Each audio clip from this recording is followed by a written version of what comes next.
जय हिंद दोस्तों, कैसे हैं आप लोग। आज हम आज़ादी का 80वां स्वतंत्रता दिवस मना रहे हैं। यानी हमें आज़ाद हुए 80 साल हो चुके हैं। एक भारतीय होने के नाते एक गर्व महसूस करने वाली बात है कि हम एक ऐसे देश में रह रहे हैं जो है पूरी तरह से जहाँ पर हम आज़ाद महसूस कर सकते हैं। एक फीलिंग आती है कि हम आज एक ऐसे देश में हैं जहाँ हमें अपनी बात कहने का पूरा मौका दिया जाता है। यहाँ तक कि विरोध करने तक का भी हमें पूरा मौका दिया जाता है, वो भी बेझिझक, बिना किसी सरकार के दबाव के। सरकारें आईं, सरकारें गईं, लेकिन हमारा संविधान था, है और रहेगा।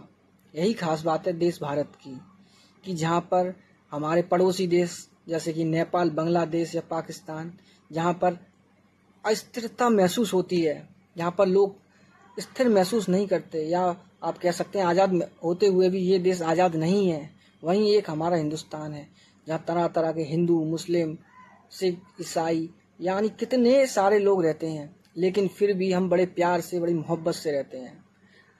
हालांकि हर घर में कलेश होती है, कह सकते हैं हर घर में झगड़े तो होते ही हैं। वही हमारे देश का है, झगड़े तो होते हैं, लेकिन इन झगड़ों के बीच में एक चीज़ हमेशा रहती है, वो है मोहब्बत और प्यार।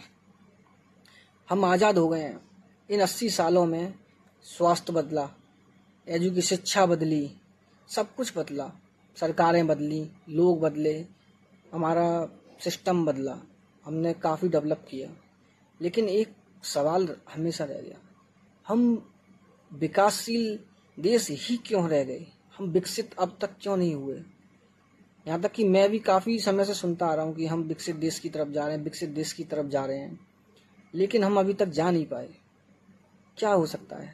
आप लोग कमेंट में ज़रूर बताइएगा कि ऐसे क्या क्या कारण है जिससे हम विकासशील देशों की गिनती में ही रहते आते हैं, यहाँ तक कि हम विकसित देशों में शामिल नहीं हो पा रहे हैं।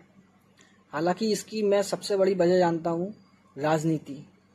एक हिंदुस्तान की राजनीति एक ऐसी चीज़ है जहाँ हर चीज़ राजनीति से होकर ही गुजरती है। आप चाहे किसी भी चीज़ को ले लीजिए, वो बिना राजनीति के गुजरती ही नहीं है। हर चीज़ में राजनीति है, शुरू से लेके एंड तक।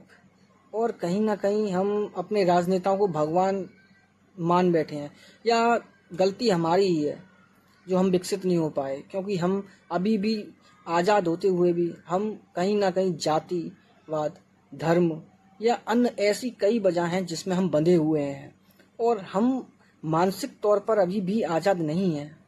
काफ़ी ऐसी वजह हैं, लेकिन इन सब में सबसे बड़ा हाथ मैं मानता हूँ कि नेताओं का है, क्योंकि वो नहीं चाहते कि उनकी राजनीति ठंडी पड़े। लेकिन आज एक मैंने बहुत अच्छा उदाहरण देखा, अब लोग जाग रहे हैं, जेनजी जाग रहा है, जेन अल्फा जाग रहा है। ऐसे काफ़ी विरोध, प्रोटेस्ट हम देख रहे हैं जहाँ पर लोग सवाल पूछने से डरते थे, अब खुले तौर पर सवाल पूछ रहे हैं, सरकारों से सवाल पूछ रहे हैं। एजुकेशन सिस्टम जो कि हमारे देश की नींव है, उसके लिए आंदोलन हो रहे हैं।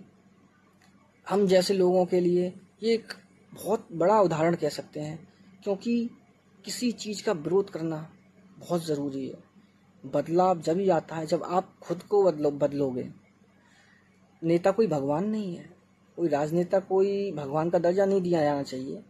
ये लोग हमारे द्वारा चुने गए लोग हैं जो कि हमारे ही विकास के लिए बने हुए हैं। लेकिन कहीं ना कहीं ये कमी खलती है कि जो नेता हमसे वादे करके वोट लेते हैं, चुनाव जीतते ही वो सारे वादे भूल जाते हैं और हम वहीं के वहीं खड़े रह जाते हैं। हम खुद को ठगा हुआ महसूस करते हैं। आज़ादी के 80 साल पूरे होने पर मैं आप लोगों से एक बात ज़रूर कहना चाहूँगा कि जब भी वोट दें, अपने वोट का सही इस्तेमाल करें और एक वैलिड कैंडिडेट जो कि वाकई में डिजर्व करता है उसको जिताएं, ना कि जाति धर्म के नाम पर। तो आप विकासशील देश नहीं रहेंगे, आप विकसित देश। और एक आखिरी में एक लाइन और कहना चाहूँगा, सवाल पूछिए, ये आपका हक है।